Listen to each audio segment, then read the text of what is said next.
Hello students, my self Sandeep Girdhar.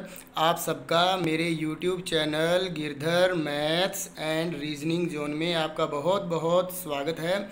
तो आज मैं आपके सामने कुछ मैथ्स के जो स्ट्रेनर्स क्वेश्चंस होते हैं, ब्रेन स्ट्रेनर्स, वो क्वेश्चंस मैं आपके लिए लेकर के आया हूँ जो कि आपके लिए बहुत बहुत ज़्यादा हेल्पफुल हैं। तो आप ये मत सोचिएगा कि हम तो 6th क्लास में हैं या 7th में हैं, 8th में हैं, 9th 10th, ये हर उम्र के बच्चे के लिए बहुत बहुत ज़रूरी हैं। तो यदि आप अपनी पढ़ाई कंप्लीट भी कर चुके हो तब भी ये आपके लिए ज़रूरी है सीखना।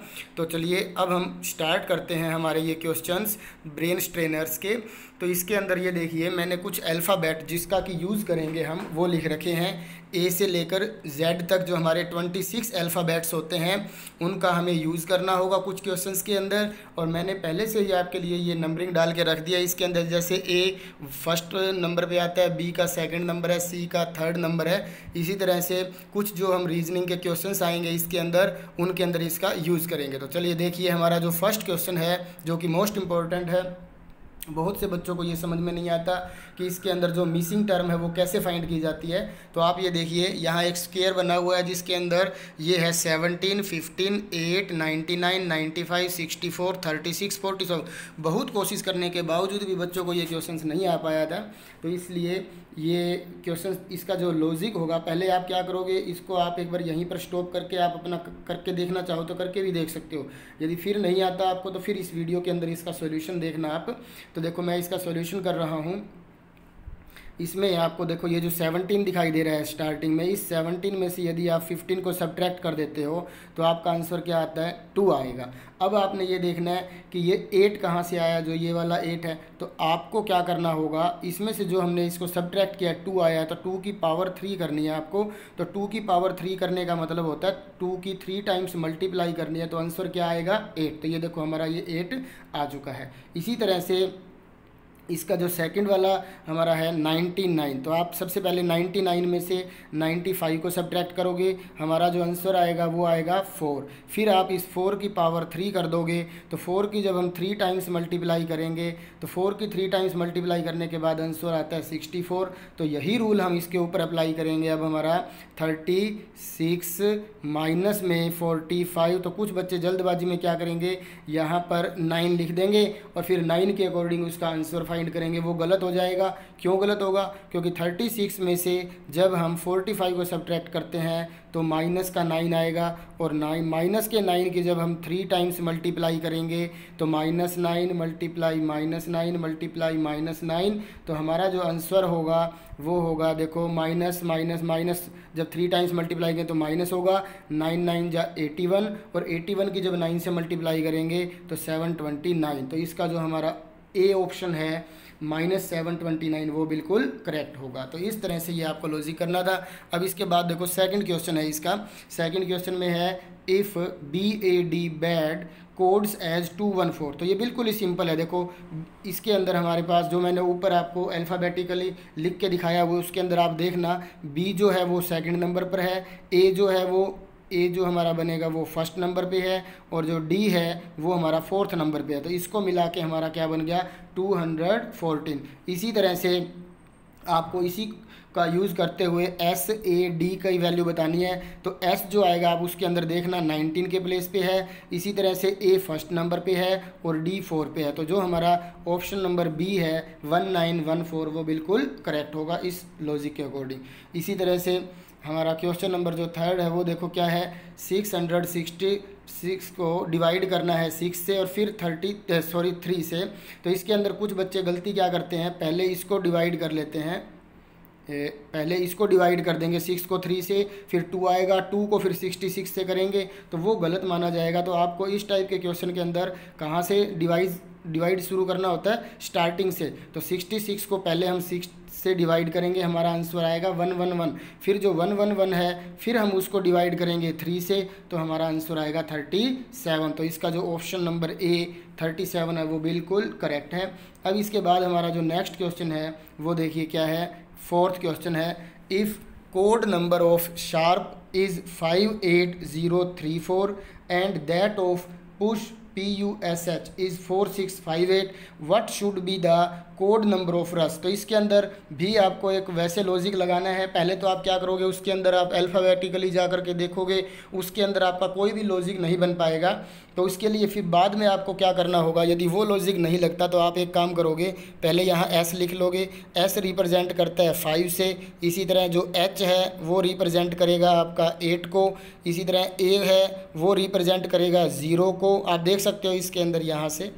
इसी तरह से आर जो है वो रिप्रेजेंट करेगा 3 को, और जो पी है वो रिप्रेजेंट करेगा 4 को। इस तरह से आपने रिप्रेजेंट करवा करके, अब इसको देखो, जो P है वो हमारा किसको रिप्रेजेंट करेगा, 4 को। आप देख सकते हो इसके अंदर जो P था लास्ट में, वहाँ भी लास्ट में 4 ही है। इसी तरह U जो है वो रिप्रेजेंट करेगा 6 को, और फिर इसके बाद S है, S रिप्रेजेंट कर रहा है 5 को। आप यहाँ देख सकते हो इसके अंदर S जो था वो रिप्रेजेंट किसको, 5 को कर रहा था। और इसी तरह से H जो होगा वो रिप्रेजेंट करेगा 8 को। तो इसके अंदर देखो H जो हमारा है वो सेकंड नंबर पे देखो 8 दिखाई दे रहा है। तो इस लॉजिक का यूज़ करते हुए आपको वैल्यू फाइंड करनी है किसकी, रश की, RUSH। तो अब आप देखो R जो हमारा इसके अंदर देखो, R सेकंड लास्ट है तो 3 होगा। U यहाँ से देखो सेकंड नंबर पर है तो 6 होगा।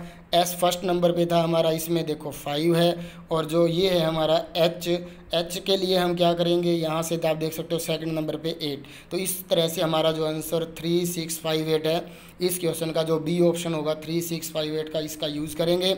इसके बाद देखिए नेक्स्ट क्वेश्चन है हमारा 5th GO। तो आपको इसके अंदर भी कुछ लॉजिक यूज़ करने हैं, फिर उसकी हेल्प से आएगा आपको। तो जो G है वो हमारा किस नंबर पे आता है, तो आप इसके अंदर जाके देख सकते हो, जो हमने ये बनाई थी टेबल, इसके अंदर देखो ये जो G है ये 7 पे है, ये C 7 पे है, और O जो है ये 15 पे है। तो G को और O का जो कोड है वो हमें दिया हुआ है 32। तो आप ये देखो 7 और 15 को ऐड करके इसका जो आंसर बनता है वो 22 है, पर इसमें हमें क्या दिया हुआ है 32। तो आप क्या करोगे, 32 के अंदर अपनी तरफ से 10 ऐड कर दोगे तो आपका आंसर बन जाएगा 32।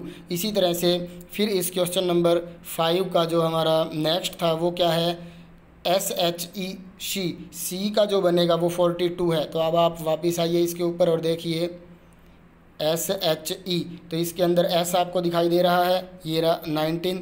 H कहाँ पर है, इसके अंदर H की वैल्यू 8 है, और E जो है हमारा वो 5 है। तो SHE में S है 19, H जो होगा वो 8 होगा, और E जो है वो 5 है। अब इन तीनों को आप ऐड करो, देखो कितना होता है, 9 + 8 17 + 5 22, कैरी 2 हो जाएगा। फिर 2 + 1 3 32। पर हमारा जो क्वेश्चन था उसके अंदर इसका SHE है जो 42 है। तो आपको पहले बताया था 32 के अंदर आप अपनी तरफ से अब 10 ऐड कर दो, तो ये देखो क्या बन जाएगा 42। तो इसी तरह से हम जो इस क्वेश्चन के अंदर वैल्यू फाइंड करनी है वो है, हम क्वेश्चन जो है हमारा वो है SOME। देखो SOME की हमें वैल्यू फाइंड करनी है। तो SOME की वैल्यू फाइंड करने के लिए हम क्या करेंगे, वापस यहीं आएंगे, और इसके अंदर ये देखो S जो है हमारा 19 है, O 15 है, M 13, तो इसके अंदर 13 ऐड कर देंगे, और फिर E जो है वो है 5। इन चारों को ऐड करो, देखो 9 + 3 12, 12 + 10 हो जाएगा ये यहाँ से 22, 22 का 2। इसी तरह से ये 2 + 1 3 4 5, तो 55, और इसके अंदर हमें 10 अपनी तरफ से ऐड करना है, तो इसका आंसर हो जाएगा 62। तो इस तरह से हमारा जो क्वेश्चन नंबर 5 था, 5 का जो आंसर होगा वो कौन सा होगा, 62। तो चलिए अब इसके बाद 6th क्वेश्चन देखिए। 6th क्वेश्चन में क्या है, choose the correct alternative that will continue the same pattern. Very important. इसके अंदर देखो 11 और 13, इसके अंदर क्या कर रखा है इन्होंने, +2 ऐड कर रखा है। फिर 13 से 17 पे जाने के लिए +4 है। फिर इसके बाद 17 से 19 पे जाने के लिए +2 है। फिर उसके बाद +4 है। अब आप समझ चुके होंगे 25 में हमें किसको ऐड करना है, 2 को ऐड करना है। 23 में हम ऐड करेंगे 2 को, तो 25 बनेगा। अब 25 के अंदर हम क्या ऐड कर देंगे, 4 ऐड कर देंगे 25 में, तो ये हो जाएगा 29। तो जो हमारा आंसर होगा वो होगा C ऑप्शन 29।